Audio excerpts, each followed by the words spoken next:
Hello, today we'll be reading the Disney version of Cinderella. Many of you have probably seen the movie, whether it was the live action or the cartoon version. Let's read it together. Once upon a time, there was a kind girl named Cinderella. All of the animals loved her, especially two mice named Gus and Jacques. They'd do anything for the girl they called Cinderella. Cinderella lived with her stepmother and her two stepsisters, Anastasia and Drizella. They were very mean to Cinderella, making her work all day, cleaning, sewing, and cooking. She tried her best to make them happy.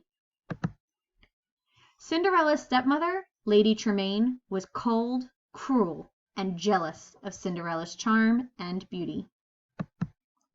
She enjoyed giving Cinderella extra chores to do, such as bathing her cat, Lucifer. One day, a messenger arrived with a special invitation. There was going to be a royal ball at the palace. The king wanted his son to find a bride. Every young woman in the kingdom was invited, including Cinderella. Cinderella was very excited about the ball.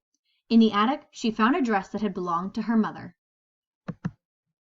It was a bit old-fashioned, but Cinderella could make it beautiful. Lady Tremaine didn't want Cinderella to go to the ball. She wanted the prince to meet Anastasia and Drizella. Maybe he could marry one of them. Lady Tremaine kept Cinderella busy with chores that would take her all night to finish. While Cinderella was working, the mice and birds fixed her dress. They added ribbons and beads, and the two stepsisters had thrown away. Working together, the animals turned a simple dress into a fabulous gown. Cinderella was overjoyed when she saw the dress. Now she could go to the ball. "Oh, thank you so much," Cinderella said to Gus, Jacques, and the birds. When the stepsisters saw their old ribbons and beads on Cinderella's dress, they flew into a rage. They ripped the dress and pulled off the beads. Lady Tremaine didn't stop them. Cinderella's dream of going to the ball was through. Cinderella ran away to the garden to cry. Suddenly, her fairy godmother appeared. With a wave of her wand, she turned a pumpkin into an elegant coach. Cinderella could now go to the ball, but her dress was still ruined. "Bippity-boppity-boo," said the fairy godmother, waving her wand again. Cinderella was now wearing a beautiful gown and sparkling glass slippers. But all of this came with a warning.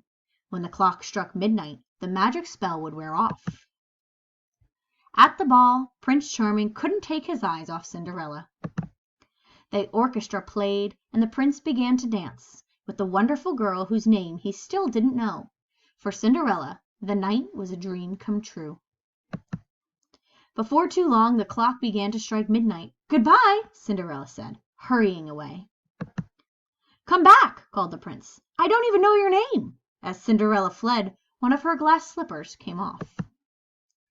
The prince sent the Grand Duke to find the girl who fit the glass slipper. Lady Tremaine locked Cinderella in the attic, but Cinderella's mouse friends freed her. Then Lady Tremaine tripped the Grand Duke and the glass slippers shattered. But Cinderella had the other one in her pocket, and it fit. Cinderella and the prince were soon married. Everyone rejoiced, including Cinderella's mouse friends, who wore special outfits to the wedding. There they are up there. Filled with joy, Prince Charming and Cinderella lived happily ever after. The end. So what are some things or details that you think make Cinderella the story that it is? Well, I think one thing is she definitely has an evil stepmother. She also does not have any parents, neither of her birth parents. And something else that stands out to me is she has a fairy godmother. Let's go through the book and see if we can find something else. Notice how the birds are helping her in this picture and the mice are over here And we know they help her make her dress later on. So something that is important to the Cinderella story is that she has all of these animal friends that she's able to communicate with, and they help her out. Oh, and then she also has not just an evil stepmother, but she has 2 evil stepsisters that boss her around. They're actually jealous of her. If you've seen the movie, you might have gotten a better idea of how beautiful Cinderella truly is, and that's part of the reason they're so jealous. There's her evil stepmother. Oh, and then the message. There's a royal gathering or some type of celebration going on. Let's add those to our list. So we have animal friends, evil step sisters, and there's like a royal gathering. Okay. Here's my finished list. Cinderella must have. She must lose something, like her glass slipper. There's Prince Charming, their evil stepmother and sisters, who are both jealous, the fairy godmother figure, there's a gathering or a celebration, her dress or her outfit that she's wearing gets ruined, she has animal friends, no parents, a hard life, and she's treated really poorly with all those chores they give her. She gets some type of transportation, there's a warning or a time limit, and of course, it's a fairy tale, so there's a happily ever after. Next, you'll listen to the Mexican version of Cinderella, Adelita. I'm going to start the story. English, you could translate it as Adele. A Mexican Cinderella story. Let's see what this is about. Hace mucho tiempo, a long time ago, in a village in Mexico, there lived a merchant named Francisco. That's the Spanish version of Frank. Francisco. And his beautiful young wife, Adela.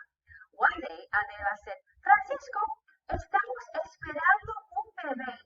We are going to have a baby. Baby. Baby. Adela, Francisco said, me hace muy feliz saberlo. I am so happy to know this. Then he said, we must send for Esperanza. She will come and take care of you until the baby is born. That name, Esperanza, by the way, is Spanish for hope. And then she will help us with the baby. Esperanza, aka Hope, had been with the McDowell family since she was a young girl, and she had looked after Francisco when he was a baby. So Esperanza is going to take care of the baby Adelita, who is our Cinderella character in this story. Maybe she'll become the fairy godmother figure in this story. Esperanza came right away. She took good care of Adela, but after the birth of the baby, Adela was ill. She grew weaker, and shortly after she held her little girl for the first and last time. And quietly, she died. So Adelita, or our Cinderella, her mom passes away in this story. That's one last parent she has. Just like our must-have list of where she didn't have any parents. Let's go check our must-have list out. So far, notice that there's the loss of that one last parent. So where we had no parents before, this meets our must-have requirements. It's the same because she doesn't have a mom in either the Disney version or the Mexican version. However, it's different because in the Disney version, she lost both of her parents, whereas in the Mexican version, she still has her father. She just lost her mom. Also, we notice that there may be this fairy godmother figure. There may be this fairy godmother figure. In the Disney version, the fairy godmother helped Adelita as she was in trouble, and she had magical powers. Something different is that the fairy godmother figure in Adelita seems to be more of like a nanny role or a caretaker role, and she's there almost her entire life. She doesn't just kind of pop up when Cinderella is a teenager, and we're not sure if she's magical yet. I want you to finish listening to Adelita. What other things from our must-have list can you find? How are they alike, And how are they different from the Disney version? You'll use this information to complete your writing activity today. Good luck!